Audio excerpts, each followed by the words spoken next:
Muy bien, hoy es 19 de abril del 2021. Vamos a iniciar nuestra sesión del curso de física. Exactamente, vamos a aperturar hoy la unidad número 6 respecto al tema de energía. Esta unidad será concluida en nuestra siguiente sesión. Tiene un contenido un tanto amplio, tanto en la parte teórica como en la parte práctica. ¿Ya? Pues bien, me confirman por favor si todos estamos visualizando la pantalla y todos me escuchan con normalidad.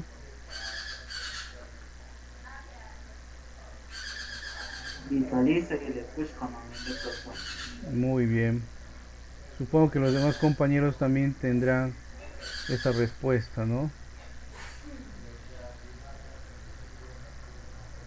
Se ve bien. Muy bien. Vamos a continuar entonces. El tema de energía.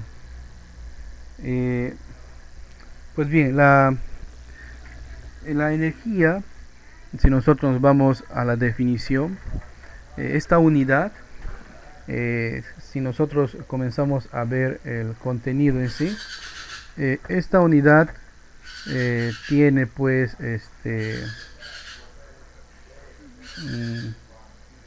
tiene mucha relevancia, tiene mucho que ver con el contenido que hemos visto anteriormente. Me refiero al tema de cinemática, ¿no? En el tema de cinemática nosotros hemos visto dos tipos de movimiento, hemos estudiado dos tipos de movimiento, que son movimiento rectilíneo uniforme, MRU, y el movimiento rectilíneo uniformemente variado, MRUV, ¿verdad? Luego vimos el tema de estática, estudiamos las condiciones de equilibrio, ¿no? Estudiamos también lo referente a la descomposición rectangular de vectores, ¿no? Además de eso, después vimos el tema de dinámica.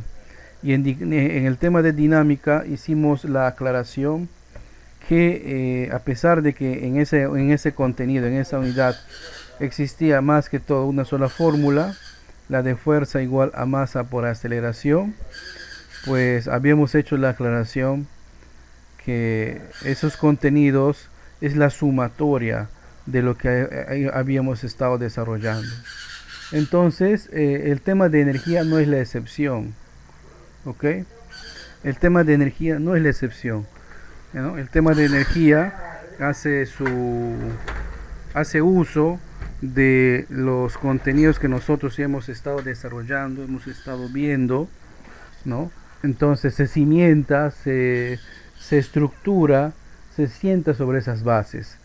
Esa es la creación que debemos hacer. Entonces no es una isla, no es un contenido aparte, no es que energía aparte y dinámica es otra cosa, no. Es la continuación realmente de lo que estamos viendo. Bien, dicho esto, definamos la energía, es la capacidad que tiene un cuerpo de realizar un determinado trabajo. ¿Ok? A veces nosotros malinterpretamos el concepto o idealizamos el concepto de energía, ¿no? Esto gracias pues a las películas, ¿no? O a las series animadas. En realidad la energía es la capacidad que tiene un cuerpo de realizar este trabajo. La energía universalmente no se crea ni se destruye, solo se transforma. ¿Ok? Solo se transforma. Eh, Existe un principio en la termodinámica, ¿no? Que nos dice que la energía se va transformando, ¿no? Hay campos de la física que desarrollan más a profundidad esto, pero para lo que necesitamos nos quedamos con esa definición. La energía no se crea ni se destruye, solo se transforma y es la capacidad que tiene un cuerpo de realizar un determinado trabajo, ¿no? Bien, van a existir tipos de energía. Entre las primeras clasificaciones de formas de energía vamos a tener la energía mecánica. Acá hay que hacer una aclaración, hay que corregir algo acá. La energía mecánica, voy a ponerle como EM, es igual a la energía cinética más la energía potencial. Recuerden eso, por favor. ¿Ya? La energía mecánica es igual a la energía cinética más la energía potencial. Entonces, la energía cinética, ¿qué es? Es la energía que efectúa o realiza o utiliza un cuerpo cuando éste se está moviendo. ¿Ya? La energía cinética entonces es la energía que utiliza un cuerpo cuando éste está experimentando el fenómeno del movimiento. ¿Cuál es su ecuación?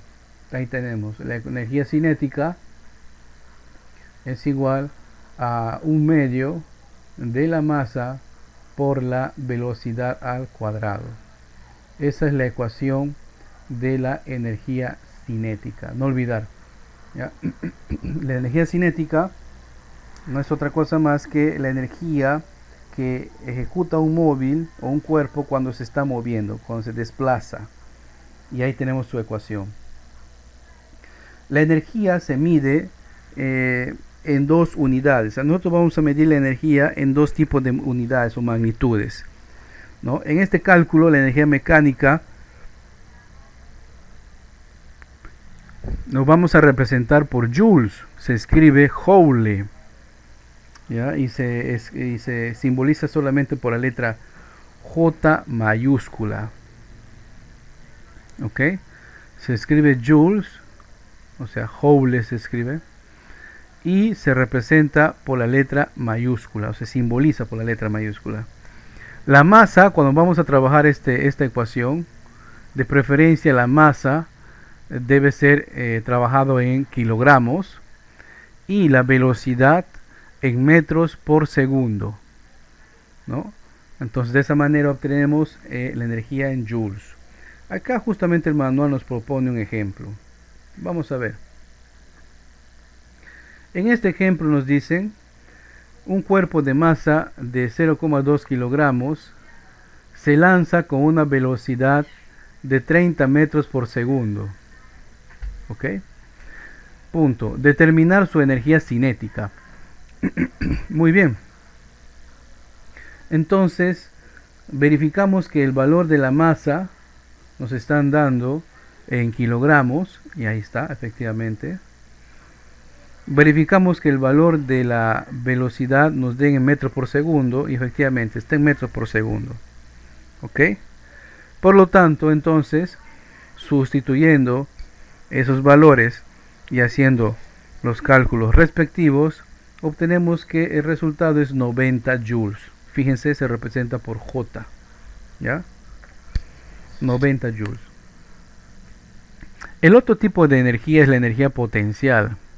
En la energía potencial vamos a tener dos tipos de energía potencial. La que tienen los elásticos como los resortes y la energía potencial gravitatoria. Ya en el tema de dinámica, en estática, hemos definido que un resorte es un elemento o es un cuerpo en realidad que tiene una propiedad que al ser estirado o comprimido tienden a regresar a su estado natural, ¿no? Pero estos resortes tienen un punto máximo de estiramiento. A ese punto máximo de estiramiento se le conoce como elongación, ¿no? Es el punto límite al cual puede estirarse, ¿no? Para que pueda regresar a su estado original. Si se sobrepasa ese límite, lo que ocurriría es que el resorte simplemente no regresaría a su estado original y se deformaría y se perdería sus propiedades. ¿Cuál es la fórmula o la ecuación de la energía potencial de un resorte? Es parecido a la energía cinética. Miren, es un medio de la constante K multiplicado por x. X viene a ser la elongación máxima que soporta ese resorte, ¿no? Y este x está elevado al cuadrado.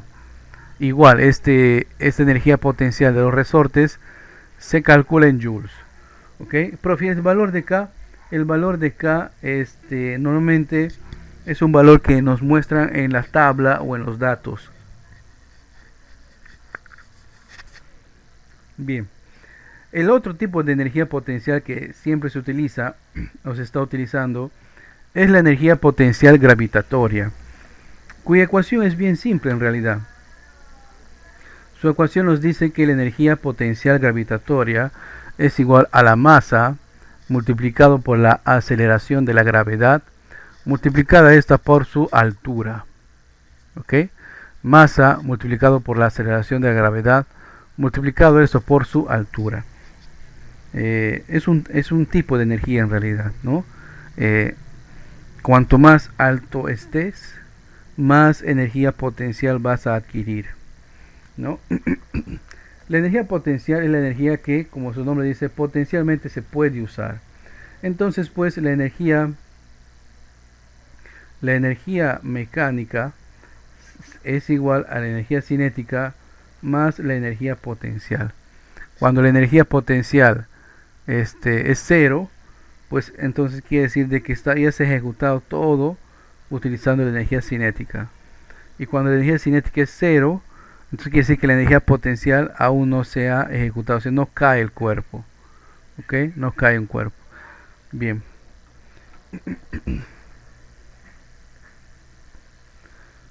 Ahora bien, existen distintos tipos de energía. ¿Ok? Existen distintos tipos de energía. Ya hemos visto la primera, que es la más clásica, la que se utiliza, es la energía mecánica, ¿verdad?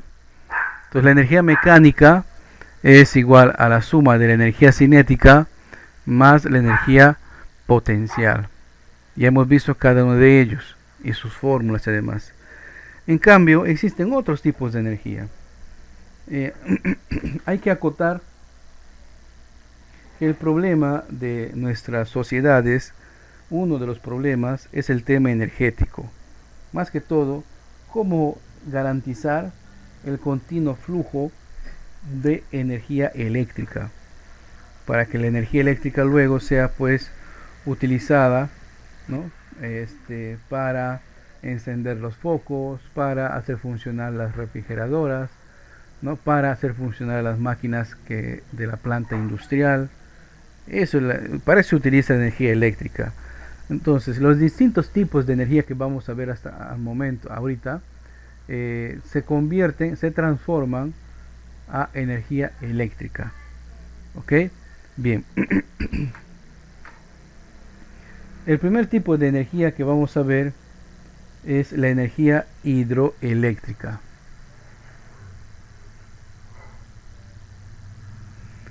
Energía hidroeléctrica es la que se utiliza represando grandes cantidades de agua, y esta agua debe estar a cierta o determinada altura, ¿ya? ¿Y por qué? La caída de esa agua es redirigida mediante tubos, ¿no? Y esas tuberías pasan por las aletas o paletas de un motor, y ese motor a su vez al girar genera electricidad. ¿Ok? Ese motor al girar genera electricidad. Acá les voy a recortar más o menos el corte transversal de lo que vendría a ser una central hidroeléctrica. Ahí está, como pueden ver, ¿no? Entonces se represa una gran cantidad de agua, y esa agua pues va subiendo a una altura determinada, y de esa altura se hace caer el agua. Entonces al momento de subir el agua genera energía potencial, y luego se pone en movimiento generando energía cinética. Esa energía se transfiere luego a unas turbinas, que está acá con el número 4, que hacen girar un motor, un generador eléctrico, y estos a su vez mueven los electrones, o sea, se genera electricidad. En el país tenemos pocos ejemplos de plantas hidroeléctricas, ¿no? La más sonada de todas es la del Mantaro, del río Mantaro, ¿no? Creo que en Moyobamba hay uno pequeño, no recuerdo muy bien, hace muchos años. No hay muchos ejemplos en realidad. En Sudamérica sí tenemos, por ejemplo, la hidroeléctrica más, hasta el momento, más grande de Sudamérica, está entre la frontera entre Brasil y Paraguay, ¿verdad? La frontera entre Brasil y Paraguay. Vamos a buscar la imagen. No recuerdo muy bien el nombre, ¿no? Ahí está. Se conoce como la represa de Itaipú, ¿no? Está en la frontera de Brasil y Paraguay. A pesar, fíjense, a pesar de que estos dos países tuvieron pues sus históricas diferencias, los que no conocen pues en sus inicios estos países, no en sus inicios, ya muy formados, tuvieron pues un acontecimiento bélico, de tal forma de que Paraguay perdió pues casi la mitad de su territorio en manos de Brasil, ¿verdad? A pesar de esas diferencias históricas, dejar a un lado, y binacionalmente formaron una enorme hidroeléctrica, represando pues un río, ¿ok? Es la catarata, la hidroeléctrica de Itaipú se llama. Déjenme compartirles una imagen aérea de esta enorme represa, ¿no? ¿Cuál es la clave para construir hidroeléctricas? Es que deben tener estas pues una buena altura para que garanticen una caída de agua. Ahí tenemos este recorte, ¿no?, de esta represa. Estas caídas de agua hacen mover las turbinas y se genera pues se genera electricidad, ¿no? En cambio esta hidroeléctrica no es la más grande del mundo, ¿no? En realidad la más grande del mundo se encuentra, ¿cómo no?, en China, ¿no? La hidroeléctrica más grande del mundo se encuentra en China, ¿no?, que es la represa de las tres gargantas, se llama. Es, es enorme, ¿no? Es sumamente grande, ¿no? Para que se hagan la idea, voy a hacerles el corte de cuando estaba en fase de construcción. Vamos a ver.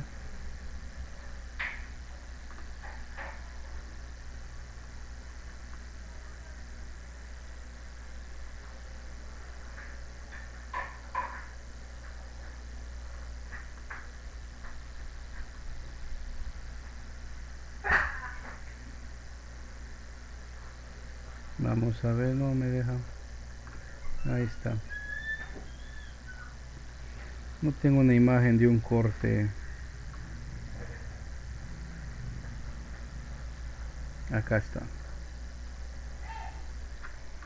Entonces, comparado con el tamaño de la hidroeléctrica de Brasil y Paraguay, pues queda empequeñecido, ¿verdad? Miren la escala. Es enorme, es inmensa realmente, ¿no? ¿Y cuál es el objetivo de las hidroeléctricas? Pues generar electricidad. No es otra más. Generar electricidad. Esa energía potencial que se acumula en la altura, cae el agua y genera electricidad. A veces un tiempo había un proyecto, o sea, siempre son sonados los proyectos que nos hablan, por ejemplo, de represar el río Napo a cierta latitud para generar electricidad, ¿no? Una hidroeléctrica. Pero ustedes saben que en todos los proyectos debe haber pues cierta rentabilidad, ¿no? O sea, pocos son las personas que van a invertir sabiendo que van a perder, Si bien es cierto, todo negocio tiene su riesgo, ¿ya? Pero este, según la altura que vas generando, va siendo pues rentable, ¿no? Si hubiera pues una catarata o una represa de agua lo más alto posible, pues generaría con su caída más energía, ¿no? Porque utilizas el tema de la aceleración de la gravedad. Entonces por ahí se había filtrado había visto un reporte que no era tan rentable, no era tan rentable ni económica ni socialmente construir las represas. ¿Por qué? Porque al final, si bien es cierto, generas energía limpia, porque no quemas combustibles fósiles, pero lo malo es que vas alterando tu ecosistema, ¿no? Porque vas inundando algunas zonas que no siempre han estado inundadas, ¿no? Cuando han construido las represas en Brasil, ¿no? Hubo pues ciudades que quedaron bajo el agua, porque cuando represas un río generas un lago artificial. Ni qué decir en China, cuando se generó la represa de la, no, el lago de esa represa en China, hubo ciudades que quedaron bajo el agua. Obviamente fueron demolidas, ¿no? Pero para que se hagan la idea, al final terminas afectando el medio ambiente. El otro tipo de energía es la energía eólica, ¿ya? La energía eólica es la energía que se crea eh, gracias a las corrientes de aire que son constantes durante casi todos los meses del año. Entonces acá déjenme compartirles una imagen. Háganse la idea de que es un ventilador gigante de muchos pisos de altura. A ver si ha puesto lento el internet.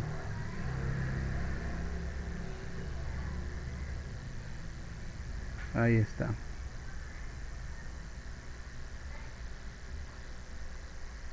Estos ventiladores gigantes, ¿no?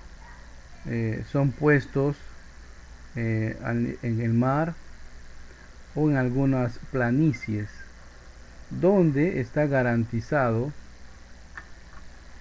que haya corrientes de aire por lo menos la mayor cantidad del tiempo del año. Vamos a pegar con la imagen, fíjense, es enorme, ¿verdad? Miren el tamaño de esa camioneta, ¿no? Miren el tamaño de las personas. Ahora imagínense la altura y el tamaño de esas paletas, ¿no? De esos rotores. Es grande. Entonces, cuando giran, generan movimiento en unas turbinas, ¿no? Y ese movimiento genera electricidad y esa electricidad va a algún lado a almacenarse, ¿no? Porque a veces cuando no se puede utilizar toda, se almacena, ¿no? ¿Dónde encuentro eso? En Europa, en Estados Unidos, en Canadá.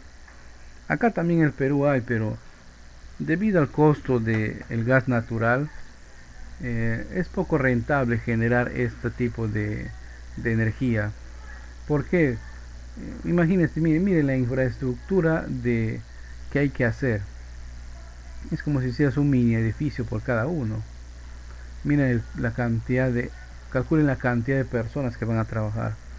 Y una vez construida, necesita pues un personal pues al 100% y a las 24 horas del día atentos a su funcionamiento, ¿no? Atentos a su funcionamiento. Es un tipo de energía, genera energía eléctrica, pero no contamina, pero no por eso deja de ser no muy amigable con el medio ambiente. En Europa, por ejemplo, se ha reducido algunas especies de pájaros por las colisiones de estos con las aspas de estos rotores. Entonces, todas las energías en realidad tienen sus pros y contras. Raras veces vamos a encontrar un tipo de energía 100% pues amigable con el medio ambiente. Muy bien, pasamos ahora al siguiente, la energía solar. ¿no? La energía solar es aprovechar los rayos del sol para poder almacenar esa energía en algún lado, ¿no? Normalmente donde se aprovecha son en los lugares donde existe pues un brillo solar las 24 horas del día, ¿no? Bueno, generalmente esos son en las este en las en los desiertos, algunas estepas. Profe, acá, profe, en la Amazonía, no crean, a veces hay temporadas donde no tenemos sol. Ahí está, fíjense, un panel solar. Lo bueno, aprovechas la luz del sol. Lo malo, no siempre hay sol. Lo malo económicamente es una tecnología incipiente, ¿no? Además de eso, viene amarrado con otra tecnología, la de almacenar la energía, ¿no? Utilizamos entonces baterías, ¿no? Las más eficientes de todas, las que por el momento son más eficientes son las de litio,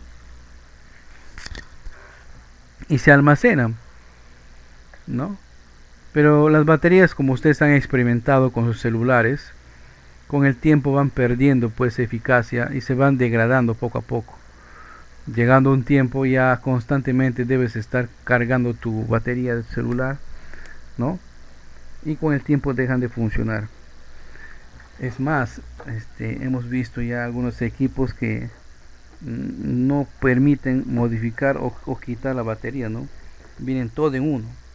Eso le garantiza pues a la empresa de que, ¿no? Se malogra la batería, tienes que comprar obligado equipo nuevo. Es con respecto al tema de los paneles solares. Les decía que es una tecnología todavía incipiente porque no logramos aprovechar todo pues lo que el sol nos da, ¿no?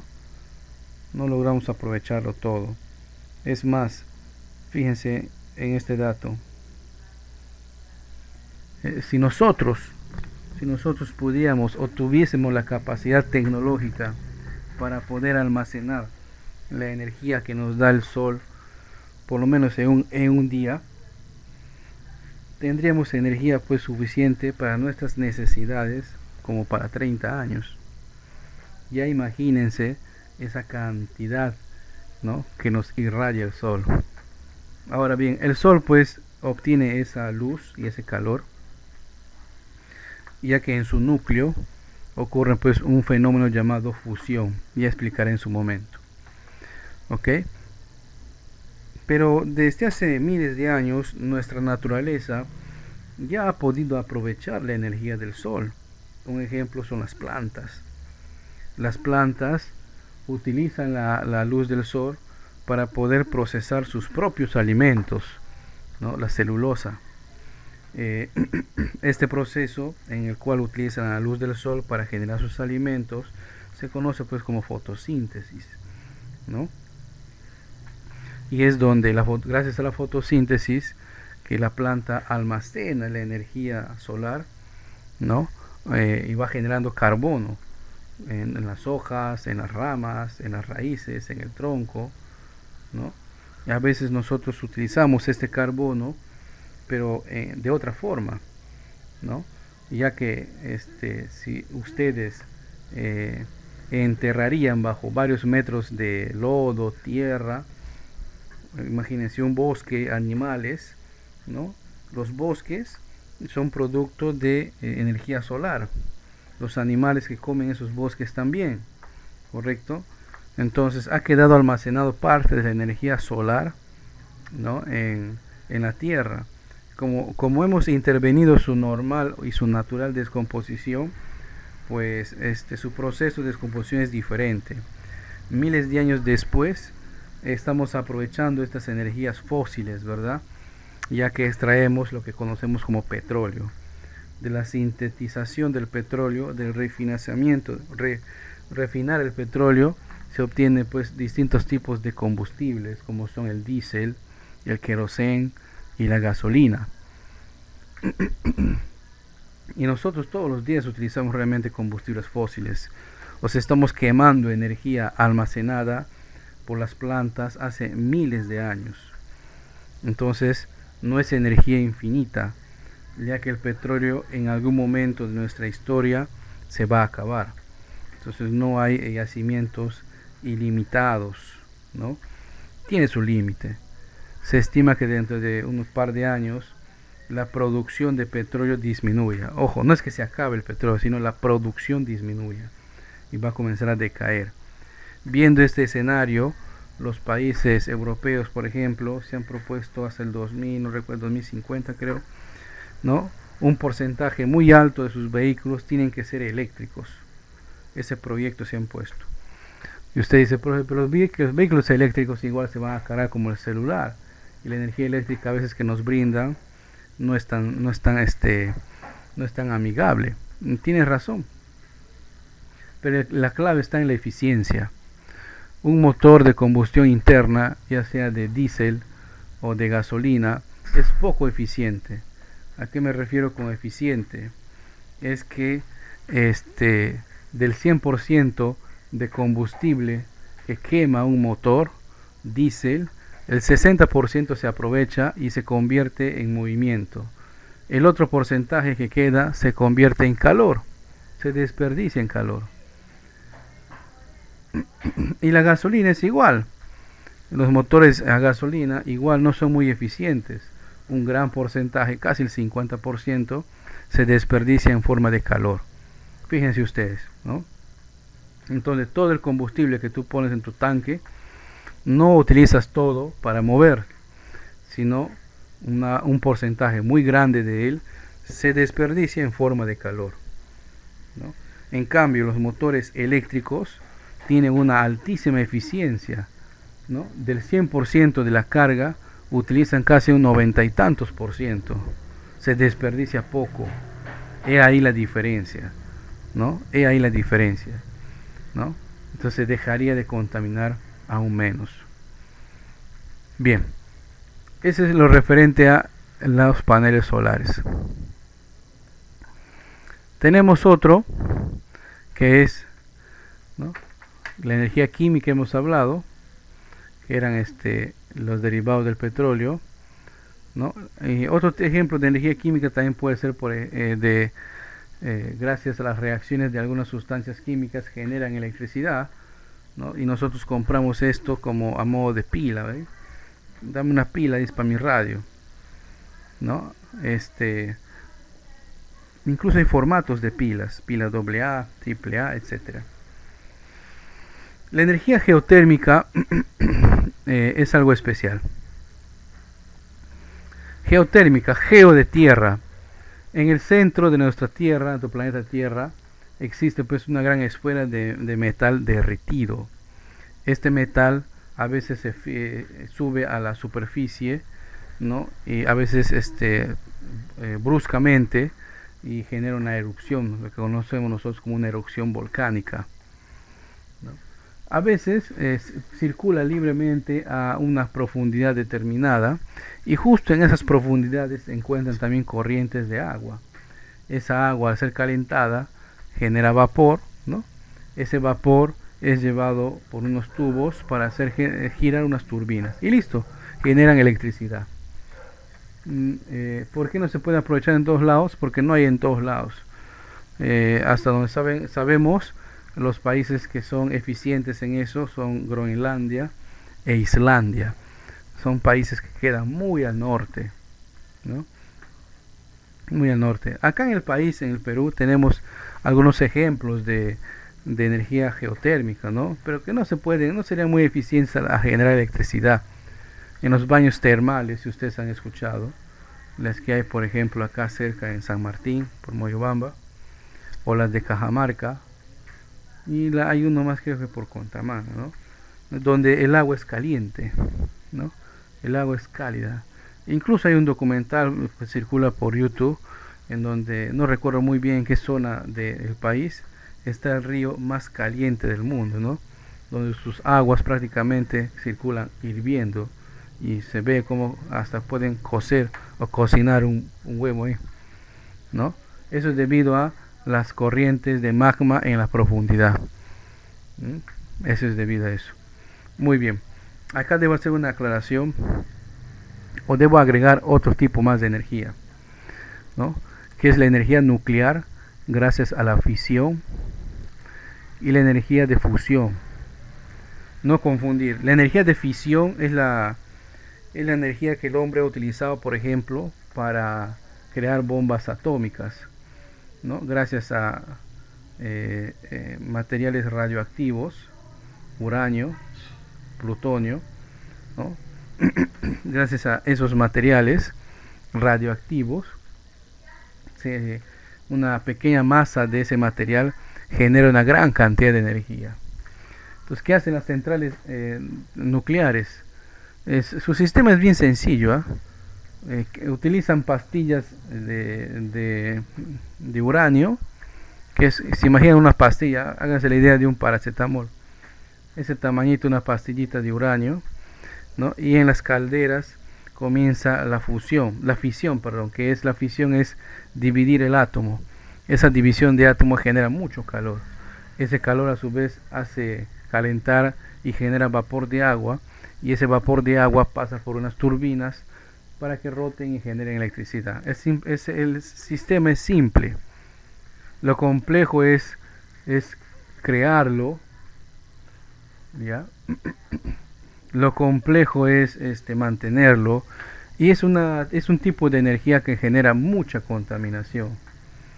Si ustedes alguna vez han visto la película de Chernobyl, en donde una planta de energía nuclear sufre un accidente, ¿no?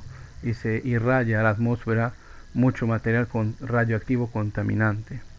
La radiación pues tiende a alterar las moléculas y el ADN de nuestras moléculas, y al final pues devenimos en todo tipo de enfermedades cancerígenas, ¿no? A la piel, a la tiroides, ¿no? Etcétera.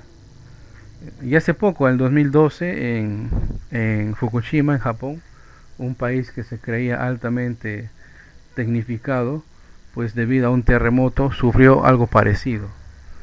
Incluso ahora mismo es noticia, si ustedes googlean, ya que la empresa encargada de dar limpieza a esa planta, o lo que quedó de la planta, ha generado pues mucha agua contaminada, radioactiva, y tiene miles de metros cúbicos de esta agua, y como no saben qué hacer o es poco rentable para ellos, lo que quieren es verterla en el mar, con la esperanza de que, como el mar tiene gran cantidad de agua, la radioactividad se vaya diluyendo en ella. Obviamente esta tiene un rechazo nacional e internacional, ¿verdad? Porque Japón, además de ser tecnológico, es un país también que vive de su industria pesquera. Por eso genera repulsión. A pesar de los accidentes, hay países donde todavía se sigue construyendo centrales nucleares, ¿ya? Debido al bajo costo de generar electricidad, pero tiene un alto costo en mantenimiento. Tiene sus pros y sus contras. Hay países que no han nacido o no han sido formados en lugares geográficos donde haya pues riqueza de petróleo o corrientes de aire o hidroeléctricas, como por ejemplo Francia. Francia es un país que no tiene necesariamente lugares para hacer hidroeléctricas, para hacer corrientes. Entonces, ¿qué han hecho? Desde la década de los 60 han creado muchas centrales nucleares. Un gran porcentaje de la energía eléctrica de ese país es generado por energía nuclear. Y el otro tipo de energía es la fusión. La fusión es un tipo de energía que naturalmente se da en los núcleos de las estrellas. En nuestro Sol, por ejemplo, que es una estrella, debido a la gran cantidad de presión y masa, se fusionan 4 átomos de hidrógeno para crear un átomo de helio. Esa fusión genera altísimo calor. Teóricamente, acá hay equipos, por ejemplo el equipo chino el año pasado pudo mantener una fusión en cadena durante un par de microsegundos en un ambiente controlado. Entonces por unos microsegundos se tuvo un mini sol en la Tierra.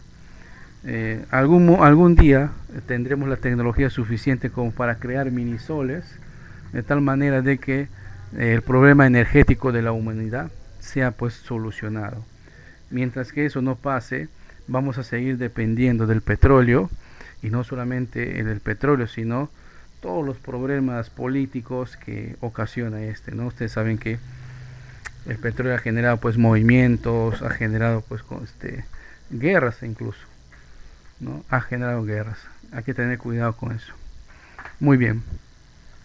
El otro tipo de energía que vamos a ver es la energía de tipo calor. El calor es un tipo de energía, la energía interna de la estructura de los cuerpos. Si nosotros recordamos el tema de estructura de la materia, veíamos de que teníamos formas de la materia, ¿no? Estados de la materia en sólido, líquido y gaseoso, y eran definidos por su forma y su estructura interna, ¿no? Entonces, según la estructura interna de un cuerpo, va a tener más o menos energía en forma de calor, ¿no? El incremento del calor, o cuando se quiere aumentar la energía interna por medio de calor, se le aumenta la temperatura, ¿verdad?, a un cuerpo.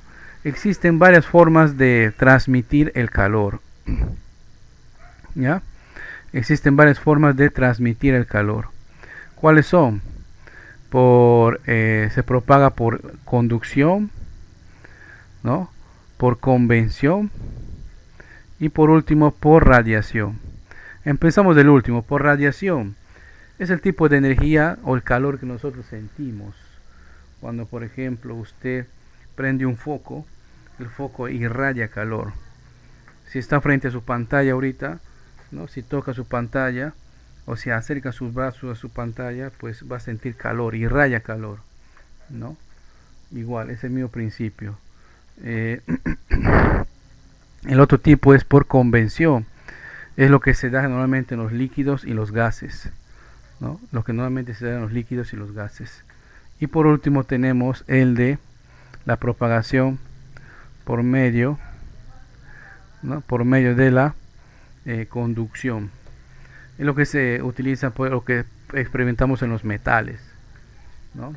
Si alguna vez has metido tu cuchara metálica en una olla caliente, ¿no? que contenía agua caliente, rápidamente pues ese calor se ha transmitido al metal, ¿verdad?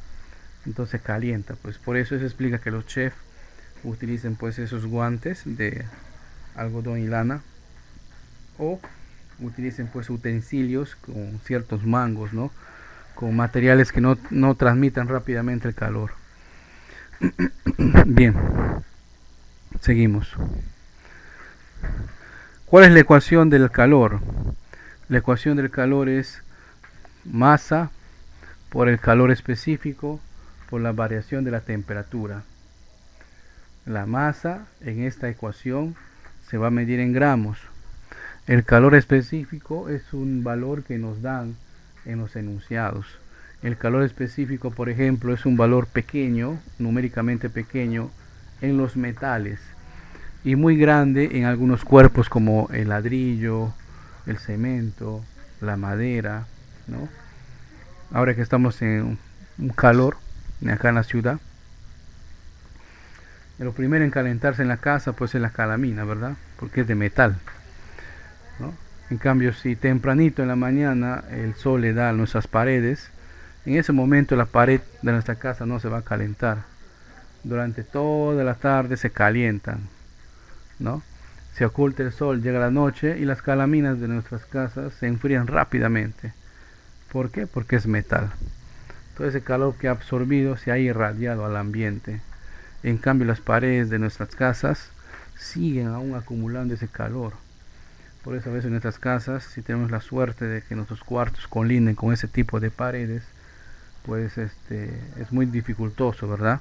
Hay que esperar cierta cantidad de tiempo hasta que el calor termine de salir de nuestras paredes y para poder dormir. Y por último, la variación de la temperatura nos indica a cuántos grados debe cambiar, aumentar o disminuir la temperatura de un cuerpo. La temperatura, Si ustedes recuerdan el tema de sistemas de ángulos, ¿no? Las fracciones equivalentes que nosotros habíamos formado, aquí vamos a trabajar casi igual, casi parecido. ¿Cómo así? Existen distintas magnitudes para poder determinar una temperatura.